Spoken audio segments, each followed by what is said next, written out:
is coming out of Ukraine over the past 12 days. These photos depict violence, destruction, and an international refugee crisis. Other images depict the defiance and strength of a country unwilling to fold under the pressure of the Russian military. However, what you're about to see is different from anything we've shown on the air since the start of the invasion. And we do want to warn our viewers, these images are very graphic. So if you need to turn away, we understand. This image was published on the front page of the New York Times today. It is the unsanitized view of war. It shows Ukrainian soldiers trying to save a man after Russian forces shelled groups of civilians trying to flee from the violence. While next to him lie the lifeless bodies of his family. It is a devastating image that drives home the true horror of war. Lynsey Addario took that photo. She's a photojournalist on assignment for the New York Times in Kyiv. Lynsey joined us last week to share her experience on the ground in Ukraine. She joins us again to discuss what she has seen unfold since joining us the first time. Lynsey, thank you for being with us. A couple of questions to start. You're documenting this invasion in real time, so of course that means taking extraordinarily painful images like the one on the cover of today's Times. Can you share with us how you came upon the scene, and then, as painful as it is to look at, as traumatic as it is to document, why is it so important to share these types of images?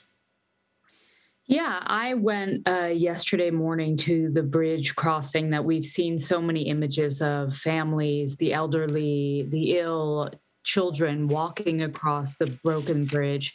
It was intentionally bombed out by the Ukrainian military in order to prevent the Russians from crossing. But that is the evacuation route for many civilians coming out of Irpin. And so I went there yesterday, and the scene was pretty tense. I hadn't been there before, so I had no point of reference.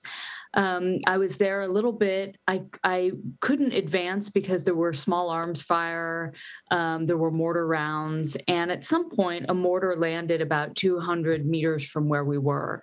And so I assumed that we were safe because we were along the civilian path. And within minutes, the mortar rounds started coming closer and closer to our position rather than further away. And it became clear to me that they were actually targeting the civilians. And a lot of the soldiers around us who had been helping the civilians carry their suitcases or carry children, bringing them to safety, were saying to us that civilians are being targeted. But as journalists, as a photographer, I need to see it with my own eyes. And it was unbelievable to actually watch mortar rounds being bracketed onto the position of a civilian evacuation route. And at one point, a mortar landed about 30 feet from where I was standing with cameraman Andrei Dubchak, and it killed a mother and her two children, and the man was escorting them. It was a family friend. In fact, the father was not with them. All right. Thank you for that correction about who the gentleman was in that picture. Because, Lynsey, we know as journalists, right, there is an emotional toll to the work that you are doing. Again, you joined us last week with other images from this war, but nothing comes close to this image of the family killed while trying to flee to safety, right? I mean, I think to me, it's one of the most devastating images I think I've ever seen, really just laying bare the atrocities of war. So my question to you is, how are you doing? And are you allowing yourself any time to process what you are witnessing and documenting firsthand? I mean, I try not to process when I'm in the field. I try to be very focused on my work. If I allow myself to go in certain directions, I think I'll fall apart. So I think for now, it's really important for me to try not to get too emotional.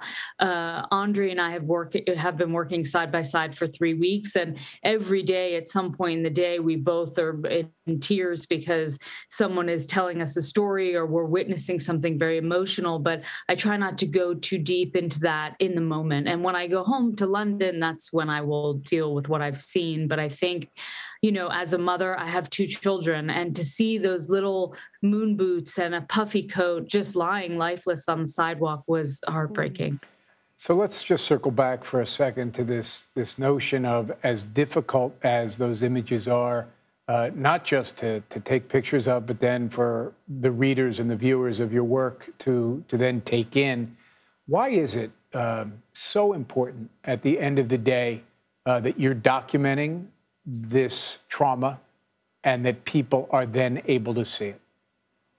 Well, first of all, there is a lot of misinformation going on right now, particularly in this war. I think we have heard President Putin say over and over he is not targeting civilians. You have journalists on the ground repeatedly being able to document that civilians are being targeted. This was a situation where I watched it unfold. I watched mortar rounds being bracketed onto civilian path and watched a family die in front of me. And I think, I feel very passionately this is a war crime. People need to see it. We cannot sanitize war. Vietnam was not sanitized. We need to see these are the horrors of war.